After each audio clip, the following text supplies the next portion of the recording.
I'm feeling so incredibly, absolutely bullish right now on crypto. Actually, no, that's probably just what you wanted to hear. So let's break it to you straight. What's going on, everybody? It is your boy Crypto Bobby. I hope you are having a great day, great night, wherever you are watching or listening in from. And yeah, today let's talk a little bit about high level feelings on the market and take things with a grain of salt, as usually we do on the channel. And also want to introduce a few new segments, something that I will be doing every Monday from here on out, considering your feedback here as well, and also taking your suggestions for these categories in the future, for these nominations in the future. We'll definitely be keeping an eye out on that. Before we hop into it, if you guys have not signed up for HXRO yet and their Moon Wrecked game, highly recommend you do so. If you check out the link below, cryptobobby.com/wrecked, you get 100 free tokens when you sign up for their beta. They're opening up their beta right now. It is a super fun game I'm playing right now with a lot of the folks on crypto Twitter. Moon Wrecked allows you to bet on whether the price of the Bitcoin is going to go up every 5 minutes or go down. You literally bet straight up. It's like a flip of a coin, and then the pots change over time. It is incredibly fun. I played it with some of you guys on Crypto Happy Hour. Not sponsored by them at all, but if you do sign up, I get the same 100 HXRO tokens you do. So wanted to give you guys a chance. If you have not checked it out yet, I'd highly recommend you do so. So first of all, one of the things that I think is really interesting is the absolute heavyweight that bullish commentary, or just the engagement that bullish commentary gets in the crypto landscape right now.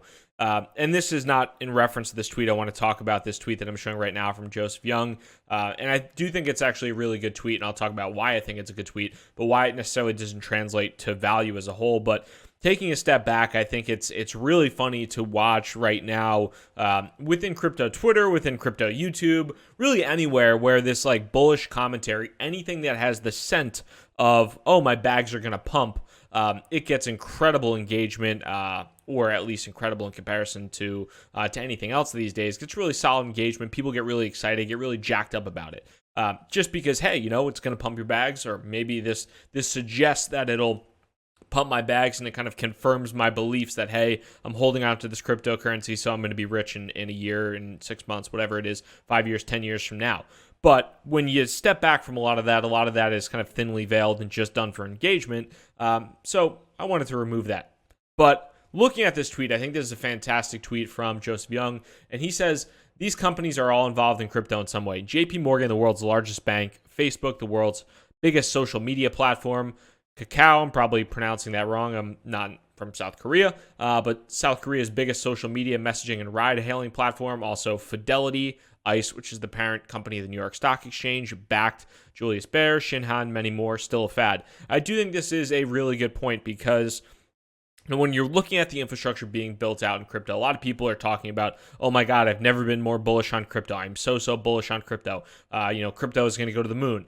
A lot of crap like that. Well, there are certain elements that are fantastic, I think, for potentially the future adoption of crypto, or at least go to provide some validity to why you might be watching this video in general right now, or why you might be interested in the cryptocurrency space.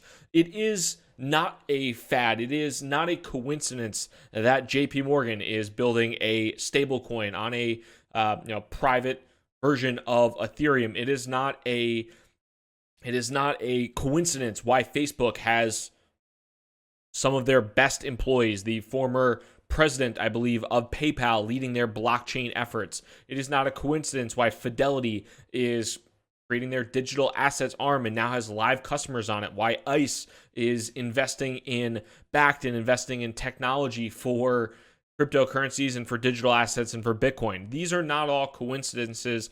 These are not just flukes. This does, in my opinion, go to support the validity of this industry. However, it doesn't necessarily mean your Bitcoin's going to go to $10,000 tomorrow or $20,000 tomorrow either. So when you look at the long game of this, I do think all of these things are really positive impacts. They might not be bullish, but they are really positive impacts on the industry and do go to show, hey, maybe we're not just a bunch of idiots here who either got in too early or got in here way too late after the bubble already popped, and something to consider. So as I was talking about the idea of segments every Monday on the podcast, I had a couple ideas for topics, and then we'll definitely iterate on this in the future. And I also would love nominations for these topics. So this week, I have a couple in mind, and we'll get into them. The first one's going to be the hot take of the week, the spiciest crypto take, the either most debated crypto take, the most ridiculous crypto Twitter take, or it could be on Reddit or anywhere else. Just the hottest crypto take out there, something you could just cook an egg on, fry an egg on, doesn't matter. The hottest take of the week. The next one, I'm going to pick out, you got to go there, the shitcoin of the week. What is the cryptocurrency? It could be anything. What is the cryptocurrency that just performed the shitcoineriest of shitcoin activities?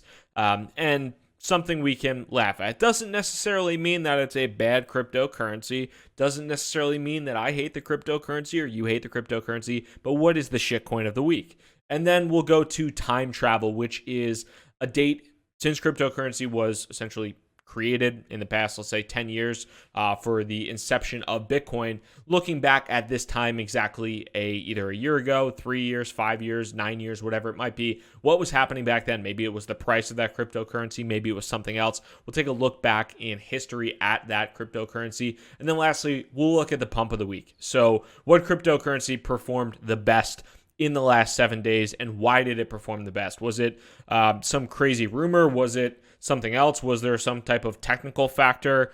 What was the reason? Why did that cryptocurrency perform so well? And are there others that might look to be in that same boat as well? So we're going to get into all of those and more in today's segments this Monday. We're kicking it off this week on segments with the hot take of the week. And this one is coming in from @Imprinted_Energy, aka Gary the Numbers Guy.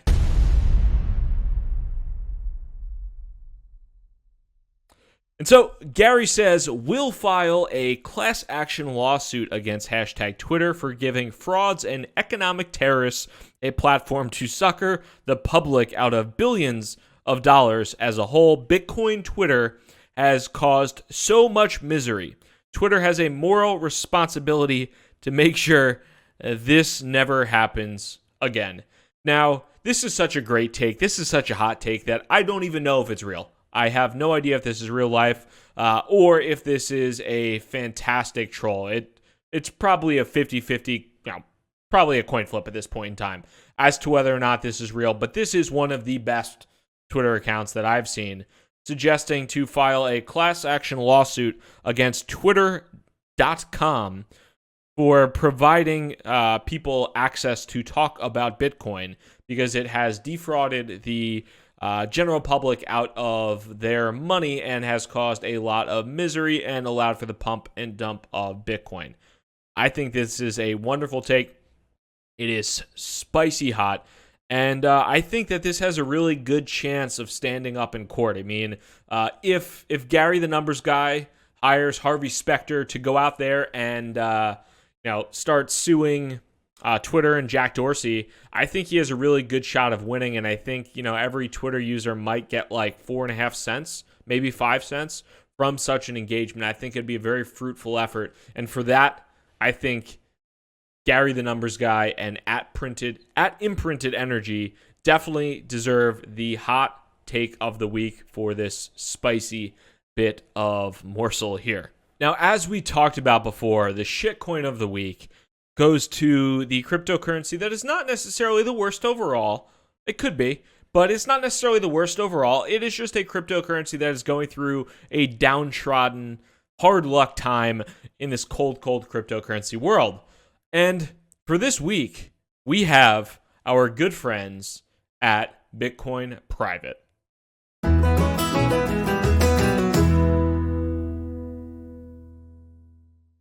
Now, why is Bitcoin Private the shitcoin of the week? Well, they're in the middle of legal action, a legal warning letter with HitBTC. So Bitcoin Private has accused HitBTC, which is in and of its own right, aptly named by some ShitBTC.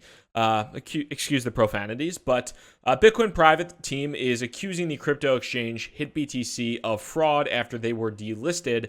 And this came after really a crazy bit of a hubbub around this coin burn that they had. So apparently with this coin burn that occurred with Bitcoin Private and HitBTC was apparently ready for the coin burn.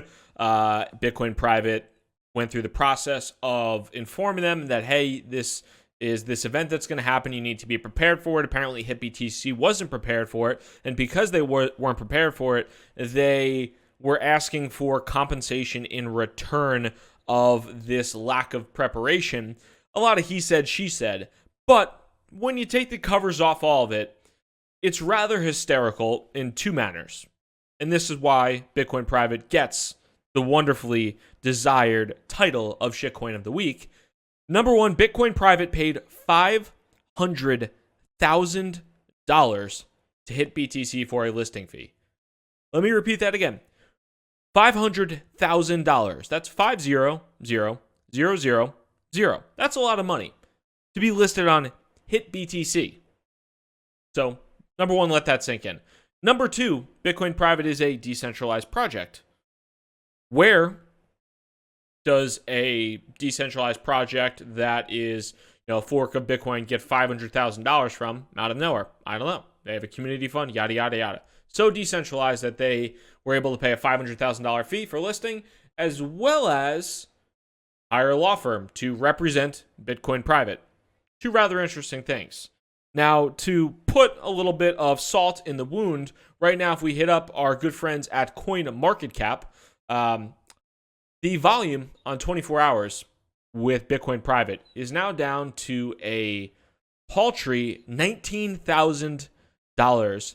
And the highest volume exchange is everybody's favorite, System of Coin. And then the second highest is Altcoin Trader. Has anybody ever traded on System of Coin and Altcoin Trader? I sure haven't. And for that, for paying $500,000 to get listed on HitBTC, and then to get delisted approximately 12 months later, Bitcoin Private definitely deserves Shitcoin of the Week. Now, it's not all negative in these parts, and we're not going to only talk about shitcoins and crazy, hot, spicy takes, although we'll get into more serious ones in the future here as well. But we can also talk about the pump of the week. And this week, it was a hell of a ride for a certain coin, Engine number 9.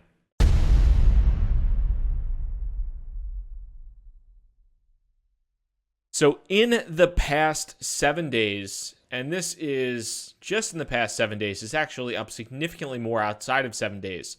But in the past 7 days, Engine Coin, ENJ, is up 117%. Second place to Engine Coin right now in the large to medium caps on On-Chain FX is Steam, up 33%.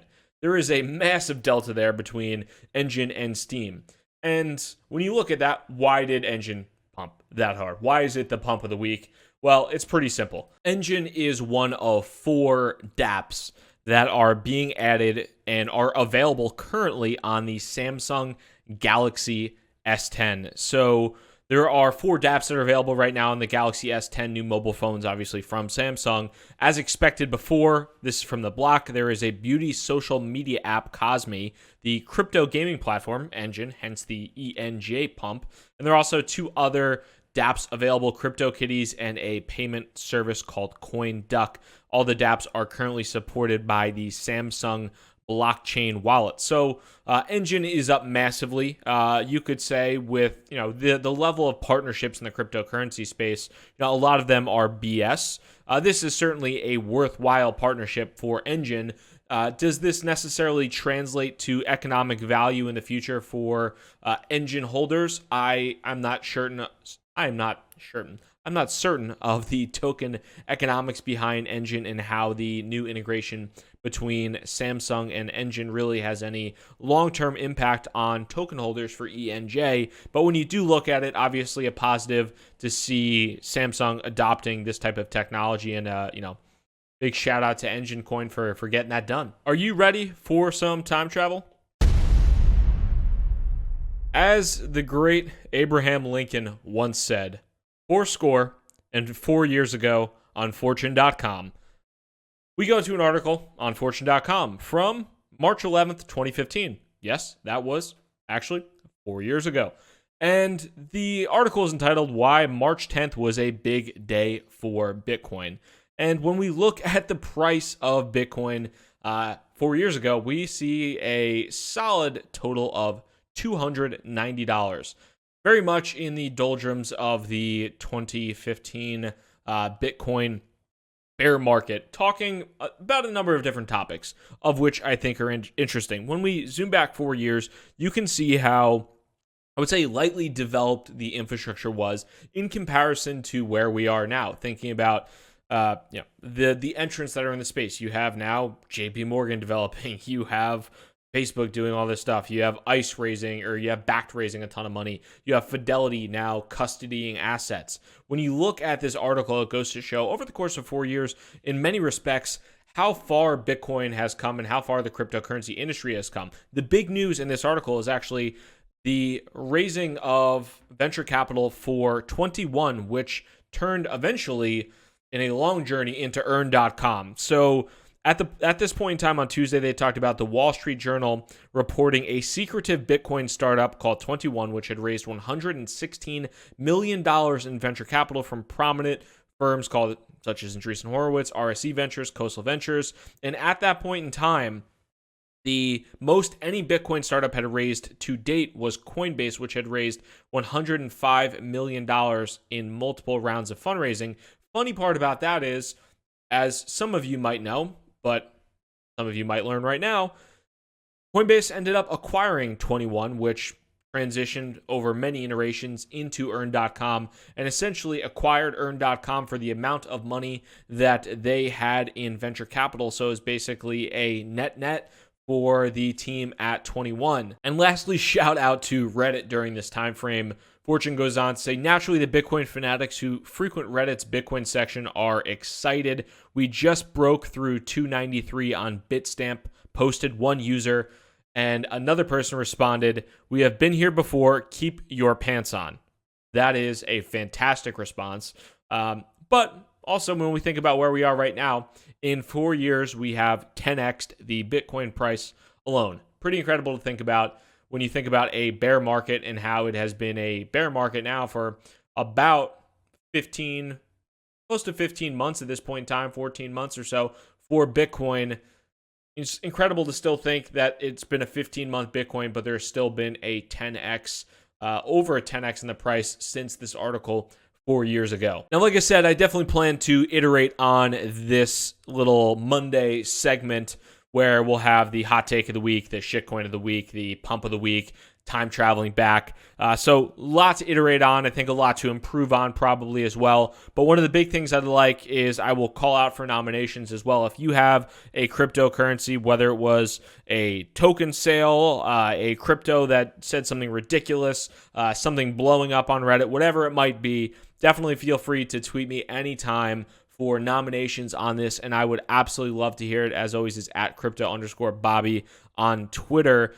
So I think that would be fantastic to hear. Would also love your thoughts on this as well. Hopefully I didn't trigger too many Bitcoin private fans out there, although I think there's like maybe 2.5 left. I know I already triggered one on Twitter. I don't think he watches the show anymore, though. But outside of that, guys, I really hope you enjoyed the episode today. If you are new to the YouTube channel by any chance, make sure to hit that thumbs up button as well as hit that subscribe. Really helps to get this video out to as many people as possible. Even if you're on the podcast, thank you as always for listening. Crypto Bobby signing out. I hope you have a good one. Peace.